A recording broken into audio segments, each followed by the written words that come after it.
అసలు కామెట్కి కౌన్సిలింగ్ ప్రాసెస్లో పార్టిసిపేట్ చేస్తున్న వాళ్ళు, ఇప్పటికే రిజిస్ట్రేషన్ చేసుకున్న వాళ్ళు ఫీజు గురించి, మేము కట్టిన డబ్బుల గురించి చాలామంది చాలా డౌట్స్ అడుగుతున్నారు. అసలు నేను స్టార్టింగ్లోనే చెప్పాను, రిజిస్ట్రేషన్ ఫీ ఏదైతే 2000 రూపాయలు ఉంటుందో అది ఏ లెవెల్లో కూడా మనకి వెనక్కి అయితే రాదు. కానీ మనం చాలా డబ్బులు అయితే పే చేస్తూ ఉంటాం కదా.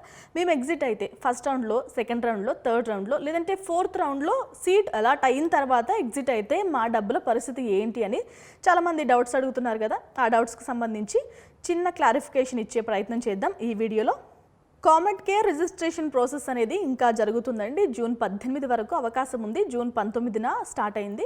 2000 రూపాయలు మనం పే చేసి రిజిస్ట్రేషన్ అనేది చేసుకోవాలి. ఈ 2000 రూపాయలు ఎట్టి పరిస్థితుల్లోని వెనక్కి రావు, ఏ పరిస్థితుల్లో కూడా. అసలు కామెట్ కే ఎగ్జామ్ ద్వారా మనకి అడ్మిషన్ దొరికితే కాలేజ్ ట్యూషన్ ఫీజు ఎంత ఉంటుందని చాలామంది అడిగారు. 2.5 లక్షల నుంచి 3 లక్షల రూపాయల వరకు అవుతుందండి. ట్యూషన్ ఫీజు వచ్చేసి 2 నుంచి 2,80,000 లేదంటే 3 లక్షల వరకు కూడా అయ్యే అవకాశం ఉంది. Depends on college. ఇప్పుడు ఆర్వి కాలేజ్ తీసుకున్నాం అనుకోండి, 2,80,000 రూపాయల వరకు అవుతుంది. బిఎంఎస్ కాలేజ్ తీసుకుంటే 2 లక్షలు. సో ఈ ఫీజు అనేది ట్యూషన్ ఫీజు మీరు సెలెక్ట్ చేసుకున్న కాలేజ్ మీద అయితే ఆధారపడి ఉంటుంది.